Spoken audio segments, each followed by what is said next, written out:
Assalamu alaikum. Welcome to another episode of the Arc of Thoughts podcast. In today's episode, we've got a special guest with us, and it turns out he's actually like a family member since I got married. Uh, Ladies and gentlemen, brothers and sisters, this is Mr. Khalid Esat, a lovely community member from our local community, alhamdulillah, who does a lot of different type of community work, whether that be from the charity work that he does abroad, inshallah, that we plan to speak about, as well as the keep clean posse group. Is it Come on, we've just talked about this. I've just got over it. Clean Street Posse. Clean Street Posse? Clean Street Posse, in which they help to clean up litter around the local community. But before we get into those topics and some of the topics that we also want to talk about, Khalid, one of the main things that you're really well known for, especially within our community, not just yourself, but also your dad as well, is about the grassroots football and how you're involved in grassroots football. So tell us a bit about it, Khal. Like, how did you get into it? Obviously, well, you went through your dad probably, but what has your involvement been in grassroots football since when you were younger? What have you done, and what inspires you to continue going? Oh, wow. First of all, welcome, Salam. Been involved since, 8, 9 years old. I don't think I had a choice when it comes to football because whoever knows my dad, he's football mad. So from, I think, 8, 9 years old, and now I'm 30, I'm 22. Act like I'm 36 at times, but so yeah, just been involved like from first playing as a child, then growing up, started refereeing, then kind of got to a semi-pro level.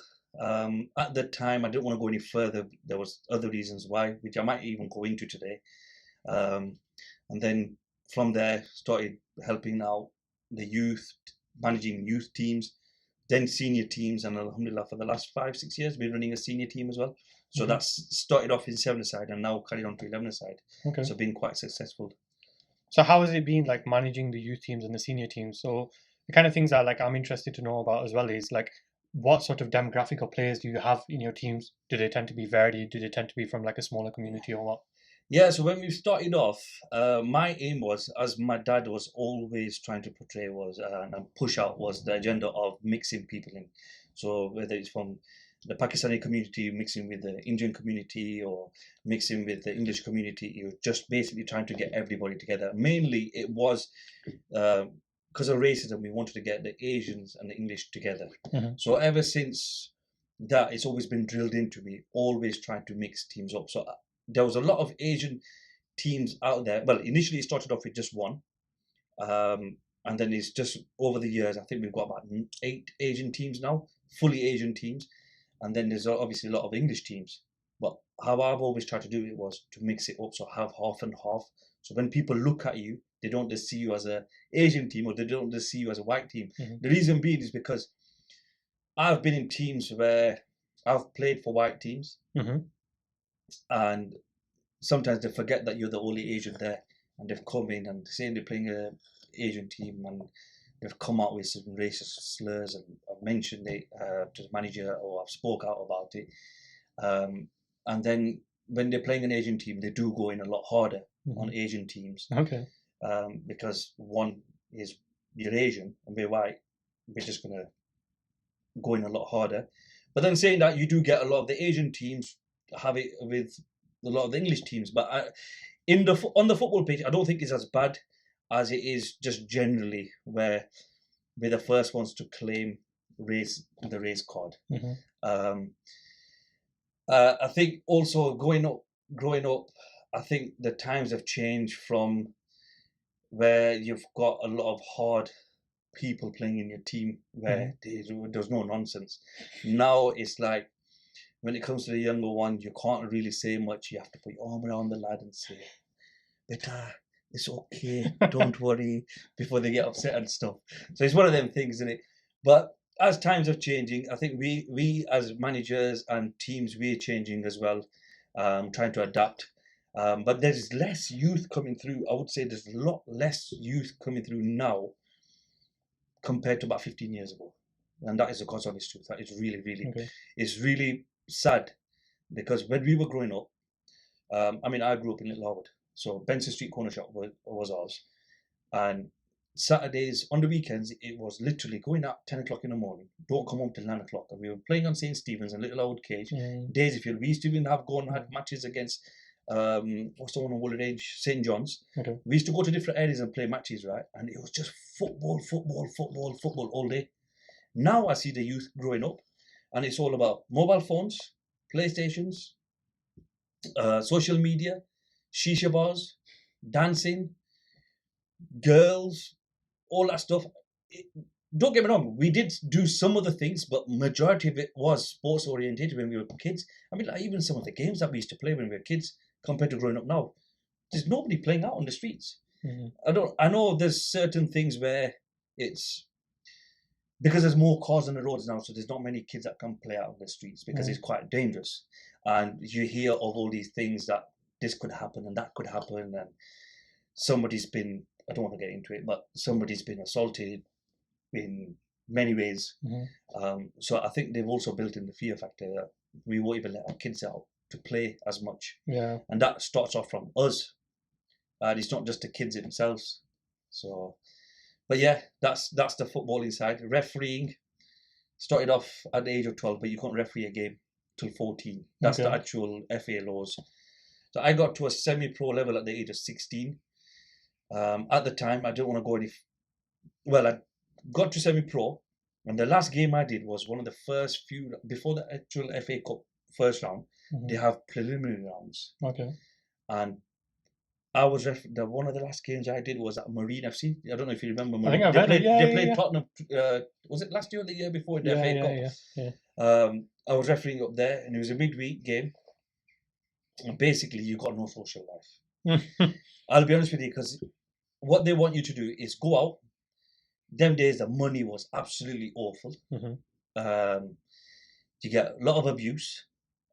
And I'm not saying I just did it for the money, because I did enjoy it, but you had to basically fit into one of them, and without coming across and being blatant about it, but you basically, for an Asian, it was very difficult. Okay. As in, like, you have to adapt to their lifestyle and their stuff. Yeah.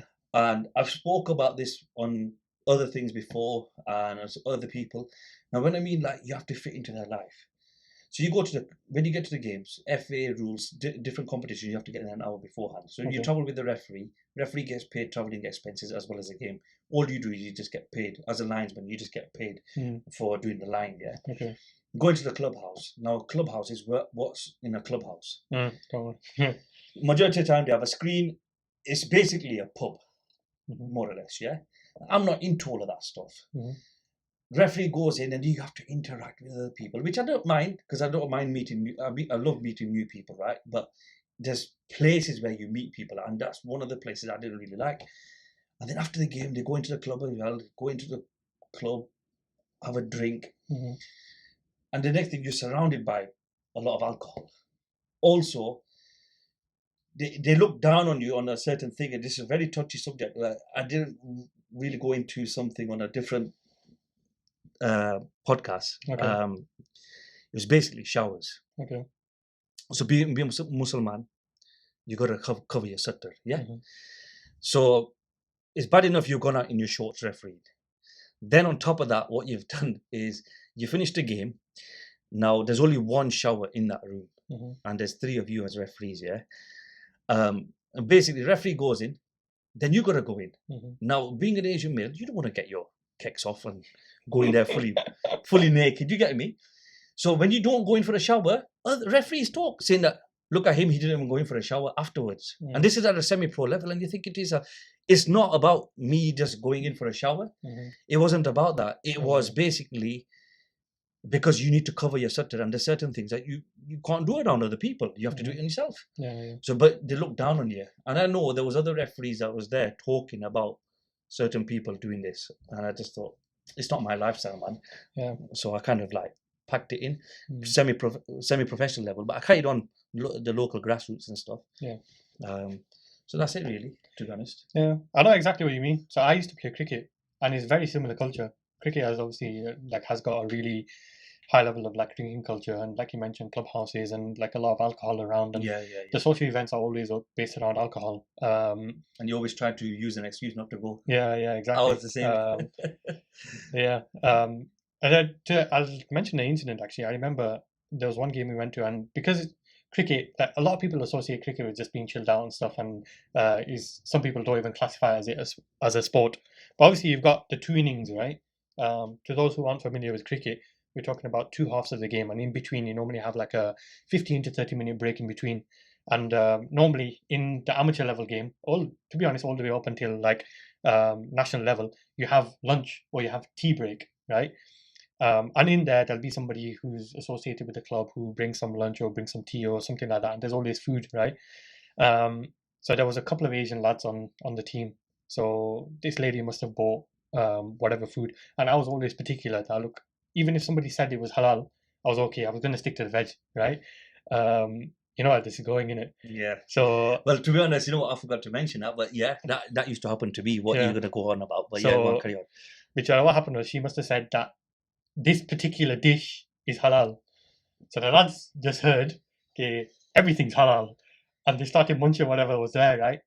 And they got something in their plate, and like maybe 5 minutes, 10 minutes later, somebody walks past and goes, "Are you sure you're meant to be eating that?" And they go, "Yeah, she said that it's halal." And, no, that's pulled pork, mate. And then they Ooh. wolfed it down, man. And I thought, Oh. oh my god, man. But I think this is the thing. Like, there are still barriers that exist There where, is, there is. unfortunately, people don't have an awareness or make it awkward. You know, I want it to come to a point where, at the end of the day, we have our barriers, Khal, and we choose to have them barriers. Like, you know, for example, not drinking alcohol, not having pork, not showing your private parts. These are our barriers, and we choose to have them. But at the end of the day, we just want other people to turn around and say, "Okay, that's fine. You have your barriers. You live your life how you want to. I'm going to do what I'm going to do. You're going to do what you're going to do." You know, at the end of the day, if somebody doesn't adhere to Islamic principles and is not a Muslim, then we don't have to impose what we see, like for example, covering the private parts um, or not eating pork or not drinking alcohol. We don't need to go into them kind of things. So these are really interesting actually, because we've done an episode on like racism that's within our community more. Like for Oh. example, Pakistan is looking down on Indians, India is looking down on or Oh. different caste systems Well, I or could go on and on about yeah. that. But this is interesting because what you're mentioning is about like mixing between whites and Asians, and what you mentioned about the football teams and your dad, how he sort of brought it up where he wanted the two to mix. I think that's really important. We need to learn to have our barriers, as in terms of like what we believe in or what principles that we adhere to. But that doesn't necessarily mean we have to hate a person who doesn't believe in them principles as well. Yes, yes, And we need to break down them barriers, yes. both on our side as well as maybe showing or teaching some understanding to the other side as Yeah, well. you give them reasons. Yeah. I had a lad that was when this like when I've gone into managing now. So when I had a lad a couple of seasons ago, and he's seen a number plate. Mm, He messaged me. The number plate is in Blackburn, but basically, if you look, his actual name was Irshad. right. Yeah, but the number plate looked like it said Jihad. Right. Okay. So basically, what's happened is this guy's messaged me, wanting to understand that what does this mean. So I've Hmm. explained to him, and he goes to me, "I didn't know this because I've never interacted with Asians as in sort because he was originally from Morecambe, then he moved to Great Harwood, and he lives in a very posh area. Hmm. And he was like, I've never met Asian people. I don't know what their lifestyle, what their culture is. Hmm. So there's certain things that we have to do, and explaining something, and when you actually sit down and explain certain things to people, they've got an open mind. They will accept it. And they're like, oh right, now I know why the reasons why you can't do it. Mm. Instead of just being, no, we can't do it. Mm. But give a reason why you can't do it. Yeah, Because yeah. it says in Islam that you can't do this reason, and that's Yeah. the reason being. And people understand it more, and they're more open for you to speak. Yeah, But when you don't and you just basically shut it off, it does kind of like, well, what's the point? You know what I mean? So there was that. And over the years, like the Asians and the whites always try to build it in. And that's something that I still believe in now, because we're in a society now where a lot of it is where I'm doing my own thing. We're too busy for each other.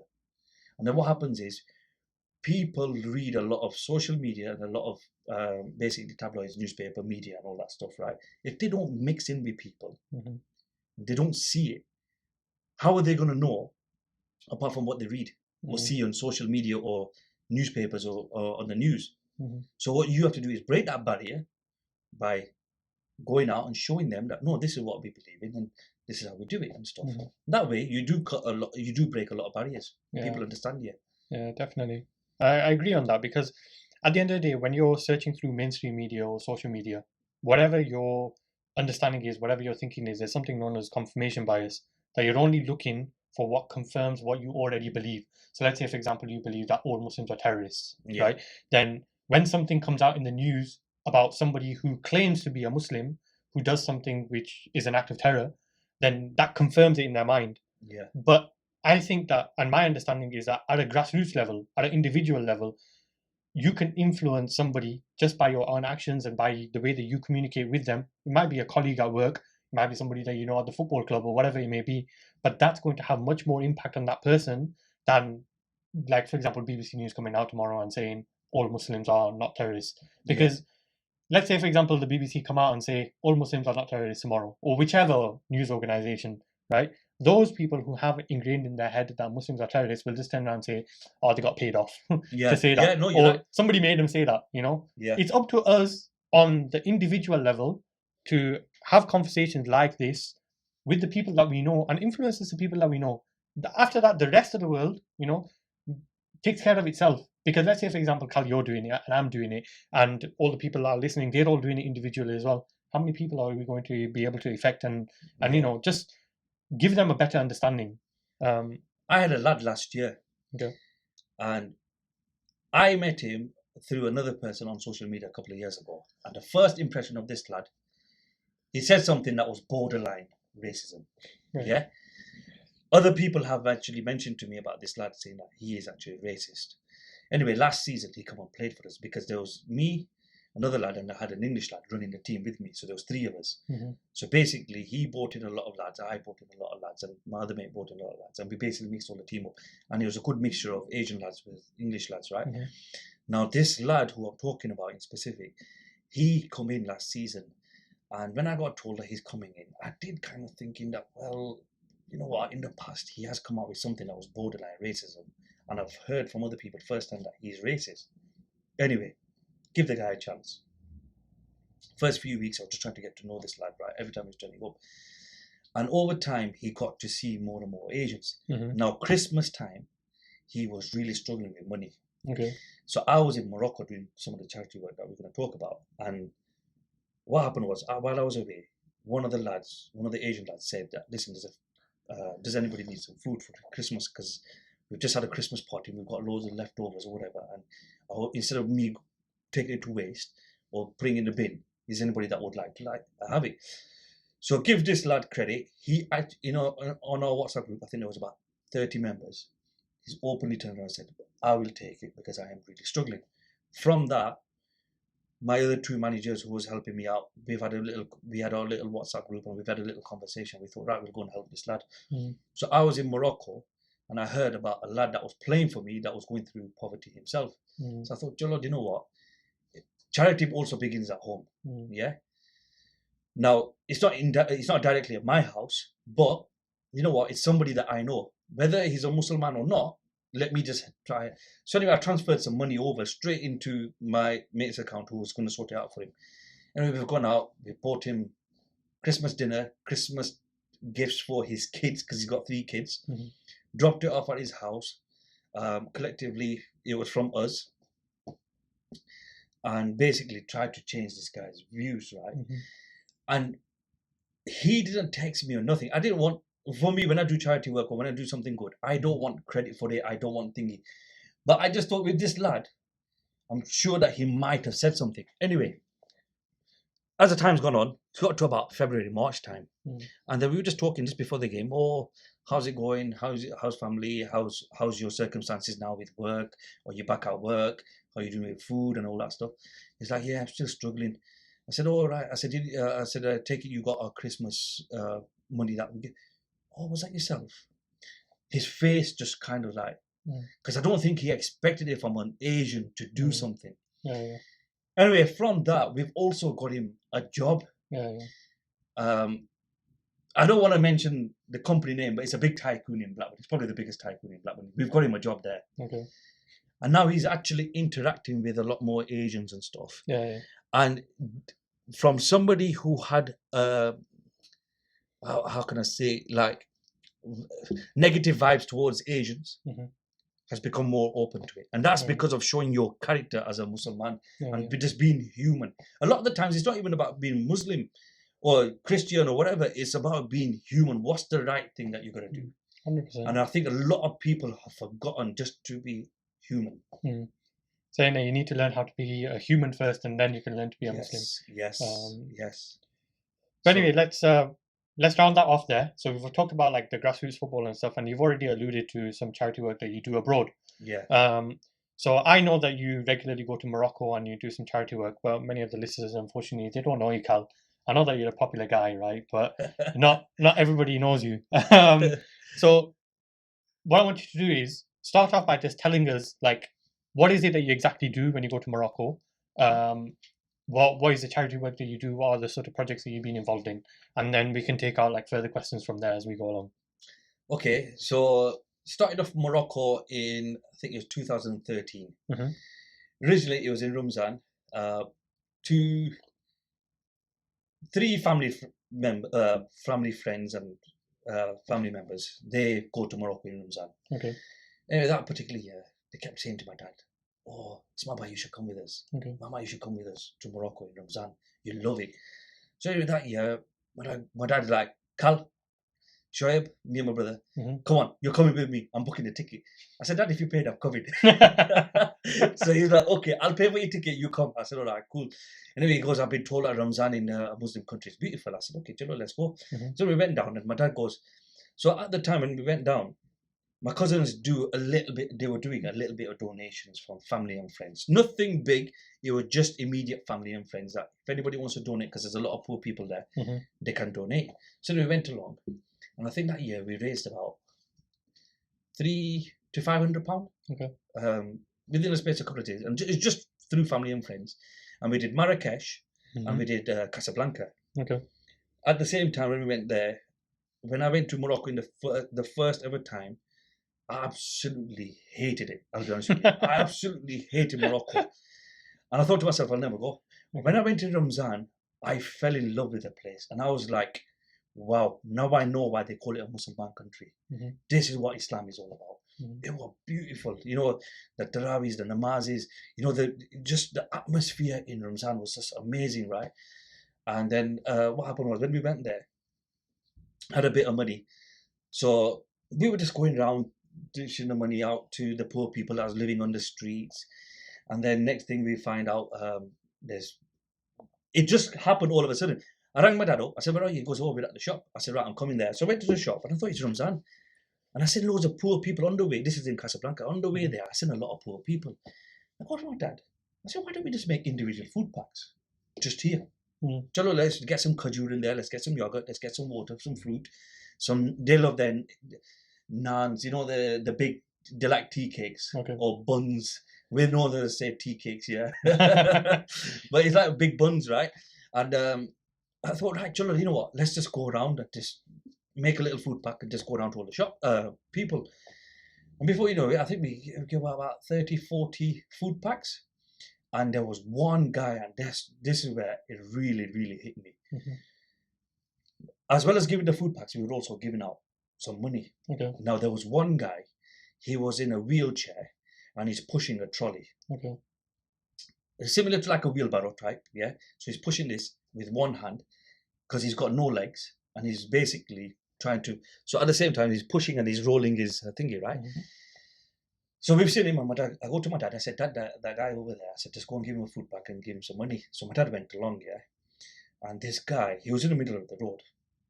Busy street, right? He's just stopped. And as he's just stopped, he goes to my dad, "Come here." So my dad's giving it to him. And then he goes to me. He was speaking Arabic, but you could see the actions of what he meant and everything. And he's there trying to touch my dad's head, right? So he's there. And then there and then, Kasim, for 2-3 minutes, he's put his hands up in middle of the road. Everybody's horning, yeah. And this guy's got tears coming out of his eyes, and he's just making dua. And I was just like, that really hit me, right? And I was just like, wow. And do you know what he was collecting? And I didn't even realize at the time. He was collecting carrier bags. Okay. So I go to my dad. I said, what's he collecting carrier bags? He goes, you'll find out tonight. I was like, okay, cool. So anyway, went to the big masjid, Hassan II Mosque in Casablanca. If you ever get a chance to go and visit it. So go in Ramzan. Yeah. So we went to the mosque.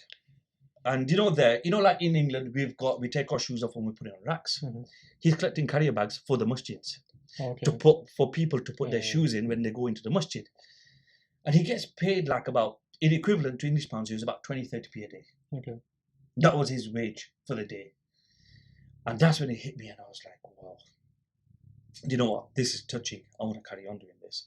And then from there, I took about 3 years out because my daughter was born, and then we had other complications. So I never went for 3 years. And then 4 years ago, I started again. Okay.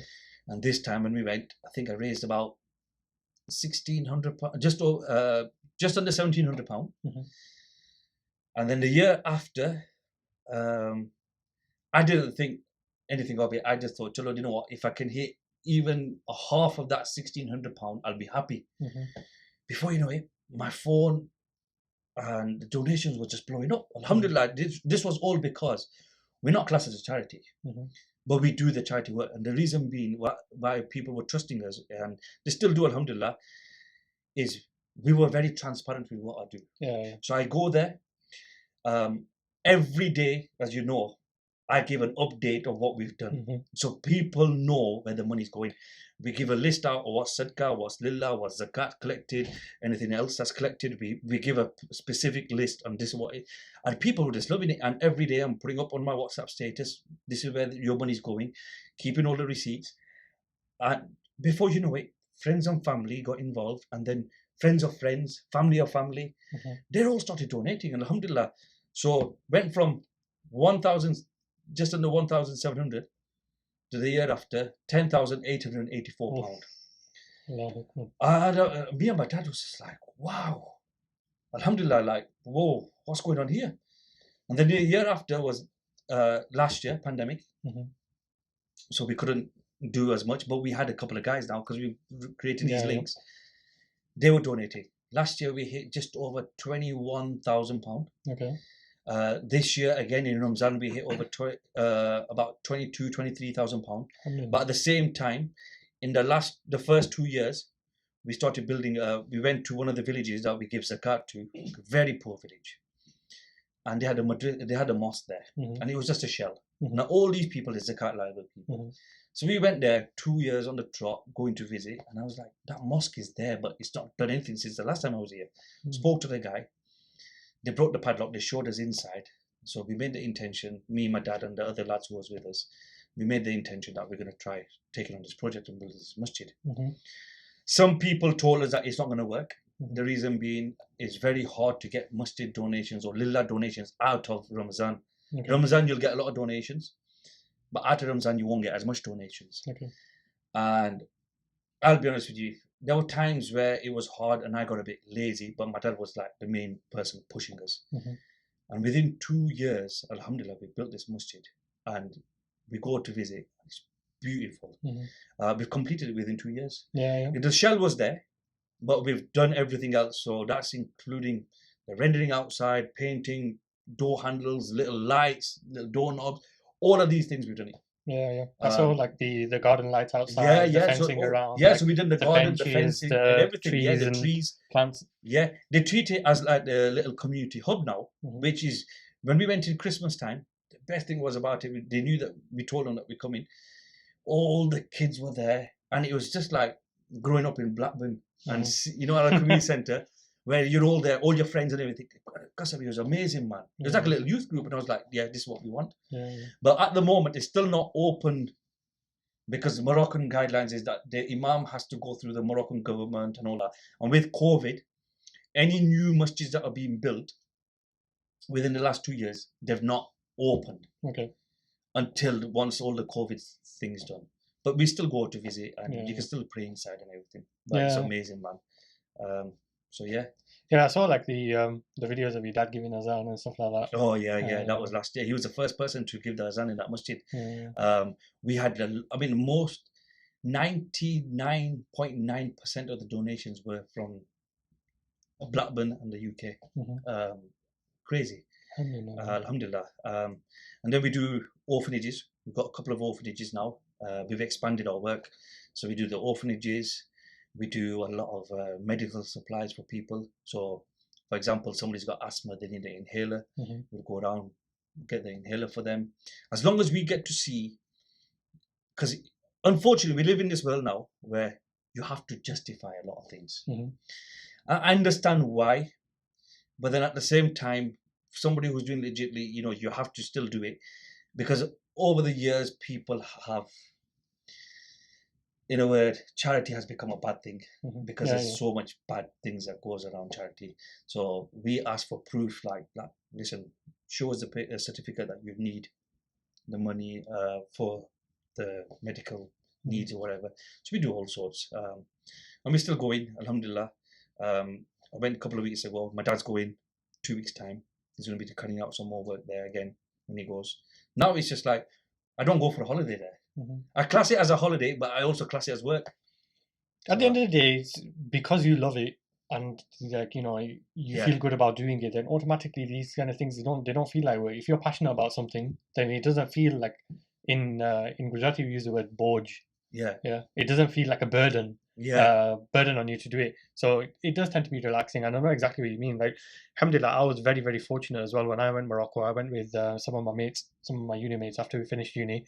And one of my mates, he had some contacts as well. And we managed to go to an orphanage. So we spent some time with the orphans and we did like the food packs that you said. And we also went to this village as well. I can't even remember what the name was. Where did you go? You decided to go Marrakesh? Or yeah, just outside of Marrakesh. Yeah. And the people are so hospitable. Like, it doesn't matter how poor these people are, they want to do something for you for helping them. Yes. So I remember like what happened was the taxi driver who was with us, he was a friend of my mate's dad from here. So he was taking us everywhere and he was showing us like, give the money here, this is what you need to do, X, Y, and Z. So he'd arranged for us to go to this village. And before we'd arrived at the village, there was a family there that said, we want to host these young lads that are coming and we want to feed them. And we got there and there was like there was the father. He was there with his son. He had his old mother with him as well. And it was like a little shack or something. But they'd made like arrangement for us to sit, and they brought us out some beautiful food, man. Still remember that. And at the end of the day, forget about eating in these like posh restaurants and these fancy restaurants. Right now you heard about Nusrat Steakhouse and the receipts are from there. Don't know if you've heard. No. A tomahawk steak for 600 quid. Oh, yeah. Salt Bay. Yeah. In London. Yeah. I was reading something last night. What is it? £30 for a bottle of Coke or something? Yeah. And 11 quid for a can of Red Bull. Anyway, that's probably good. It better be made of gold and platinum then. But at the end of the day, like, you compare the two foods, right? That family that put together that meal with all of their love and their affection and making it for you. Yeah. You can't compare that food to however much you want to pay for your food. Yeah. They're two very different things. Yeah. So alhamdulillah, like what we do, we've got a couple of families that we donate every month. So we've got a couple of donors from Blackburn who basically transfer the money to me, and every month I donate to these families. There was one particular family, and they're very close to me, and I treat them as my second family now when I go to Morocco. I'll tell you the story about there was a sister called Khadija, right? So I got told she's got cancer, so I went down to her house, her family house. Now her story was, she had 2 kids already. She was pregnant with the third one. At 8 months, when she was pregnant, she found out she had breast cancer. So her husband, as soon as she told her husband decided to leave her. So he's basically kicked her out of the house. So she's gone back to her mum and dad's house with her 2 children and the third one on the way. So now her mum and dad, they've got another 3 daughters. One's married, she's got a kid, and then another 2 daughters, and then basically there was 8 of them living in this household. So she needed money for her treatment and chemotherapy. Okay. So I was like, okay, cool. Let me see what I can do. Now I give the first chemotherapy money on the day because I had the money with me, and I said, let me see. I said, I can't promise you, but let me see what I can do. Now with it being Ramzan, and I was giving everyday updates just before iftar, because the timing was a lot earlier in Morocco to open iftari compared to here. Just before then, I used to send out my daily update. And honestly, I sent it out just before I started eating. And then as soon as I started eating, 20 minutes later, no joke, somebody goes to me, I've already transferred into your account the full treatment for her chemotherapy. Oh, and I was just like, I'm not eating this right. So I checked the account. I was like, wow, alhamdulillah, like, wow, this is just amazing. I didn't tell the family. Anyway, next day, I went back to visit the family. Now, it's about 45-minute drive from Marrakesh. Went down to visit the family. And the mother, we had a translator there. And she goes, oh, last night, I had a dream. She goes, like, you've come into our life. And basically, you come in an angel form and you've donated some money. And you've saved my daughter's life. And this was before I give her the money, yeah?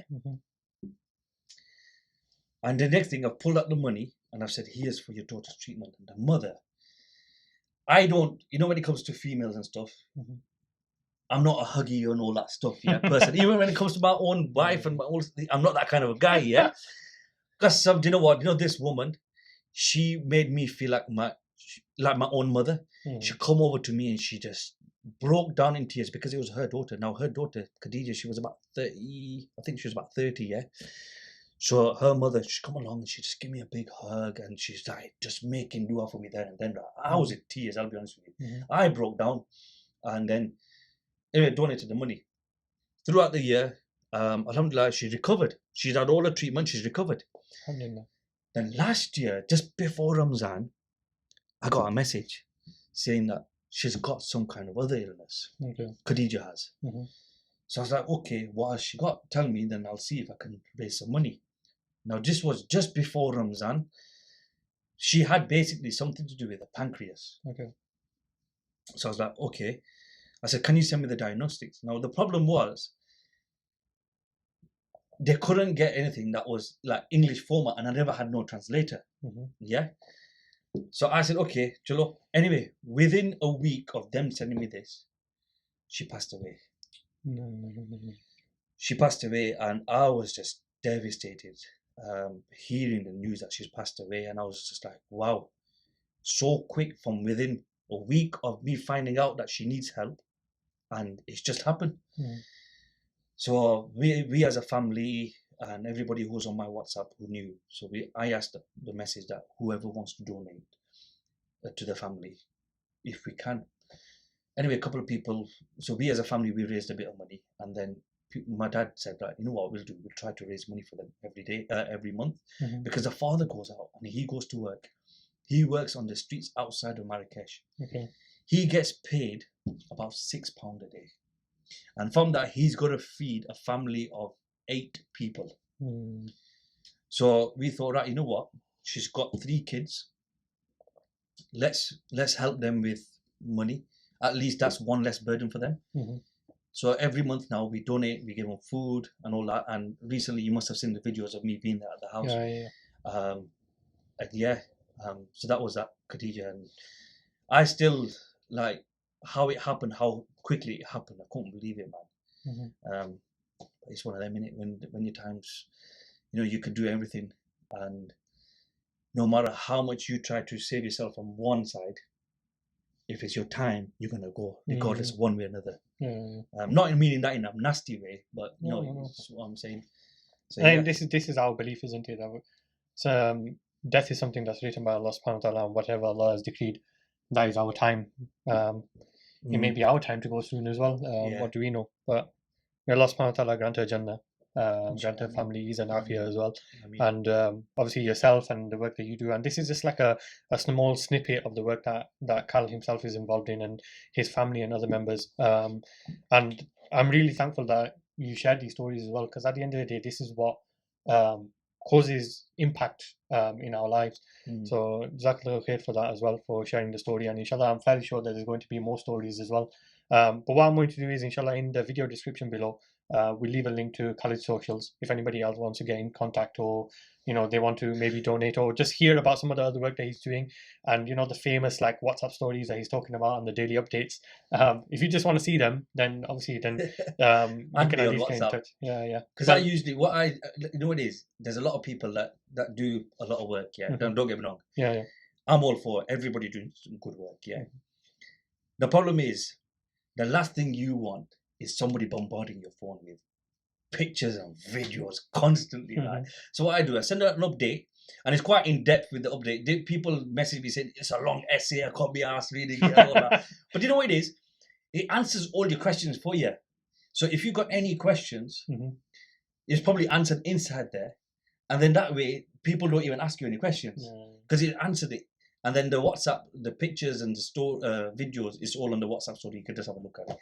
So that way, I'm not bombarding your phone with loads of pictures and videos. So, alhamdulillah, I want to carry on doing it. So next year, my plan is to go next Ramzan now. Okay. So I'm planning on coming with you one day, inshallah. Inshallah. Just not at the moment. We've got the little one at the moment, yeah. And you'll need to speak to your niece to convince her to let me go. But inshallah, I have plans. Whether that be this year, next year, or most likely it's going to be some point in the future. But my goal has always been, when I see it as well, it's always been to inshallah come and because like you say, like Ramadan is different in a Muslim country. Yes. And to be honest, what time I want to go? I want to go at Bakri time. I've been there at that time as well. Yeah. The first time I went to Morocco, we were there at that time. Okay. And everything was just closed.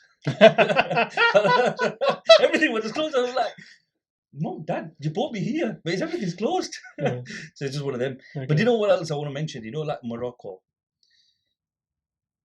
Every time I mention to people I go to Morocco, you know what I'm going to say? Yeah, I know what you're going to say.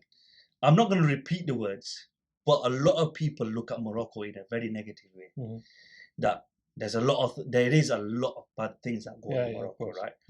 And the first thing that people come out with, why are you going to Morocco for? And I'm thinking to myself, no, this is in your mind. You look at it the way you want to look at it. I look at it in a completely different way. Now, the thing is, I say to these people, just think of your actions that you do in Morocco, because there's always a story behind that person or certain things, yeah? We go to these villages because there's no help from the government. There's no help from the NHS, right? Now, all I'm going to say, and I'm going to leave it as this, yeah? If you're a male and you are born, you have been gifted by Allah with 1, 2, 3, 4 daughters, no sons, but you can no longer go and work. Your daughters have got to go out and earn money. That's what I'm going to say. I don't want to go into it too deep. I mean, this is another really interesting topic, and I think what it is, especially in a lot of these countries and stuff, we in the West, or sometimes like the way that we see it is, we see it as what they're doing and what they're selling and the services that they're offering is they're doing it out of their own choice. But sometimes we forget the human factor of it's not choice. They're not doing it out of choice. I don't, like I said, like you said before, we don't want to be direct here. For now, this conversation can stay indirect, and maybe in the future episode we can be a bit more direct about it. But it's not always the case that people do things out of choice, and sometimes they do it because they are forced to be in that sort of situation. It's not just the case in Morocco, Khal. I think it's also the case over here in the UK where we are as well. It happens to be honest, it probably happens in every country. Yeah. It won't just be in Morocco, but I think Morocco is specifically known for it. And what I say to these people is that, you know what, when you go to Agadir, when you go to Marrakesh, why don't you just spend 10 minutes and going out to the village on the outside of these places, and you'll see on how poor people are. And then you'll start realizing that, you know what, this place is actually a poor country, because Marrakesh is only that little bit. That's the tourist side, and you think, oh yeah, what a place. But go out, Kasim, no joke, drive out 10 minutes, 15 minutes outside, go to the villages. You will see the village estates, and you think to yourself, wow, even now, back home in our countries like India, Pakistan, even their houses are better than what these guys have got now, because they're living in that state. Yeah. So I think even those people who you deem to see as like well off and stuff as well. Um, I remember when we went to Morocco, one of the we saw there was one person, one particular individual that we got quite close to, and mashallah, he was really nice to us, and he looked after us and stuff. And he had a couple of sons, and he was taking care of us whilst we were on the trip. And he had a couple of sons. So what we said was, one of the days we went to a water park. So we said to him that, listen, if you're willing and if you allow, will you let us take your sons? We'll pay for them and we'll take them for the day out because you've been so nice to us and you've looked after us. We want to take your kids out for the day. So he was more than happy, and the kids came along with us to the water park. And I'm only mentioning this story to you now, Khal, because originally this is what 2017, so what, 4 years ago. I've forgotten about this story, right? But one of my mates that was on the trip with me, he said that he went recently and he met the two boys, and the two boys, they still talk about the day that we all went to the water park, because we saw it as something small, Yeah. and like But sometimes you've changed that. You've had an impact on that person's life. yeah, exactly. And I think this is the thing, like sometimes we see something as like small, whereas unfortunately in our eyes it's small, but in somebody else's eyes it's something huge. And you've had a huge impact on their life. Yeah. Jazakallah khair for listening. We're cutting this episode short, but the conversation is inshallah going to continue in the next episode, where we'll talk about a few more things, and we'll talk about we'll talk about things around littering that we talked about. Inshallah, Khal may want to come back in the future as well, in which he wants to talk about a particular topic, and we'll allow him to mention about that in more detail as well. So stay tuned for the next episode, and inshallah we'll see you in the next episode where Khal will continue his lovely stories, inshallah. Assalamu alaikum wa rahmatullahi wa barakatuh.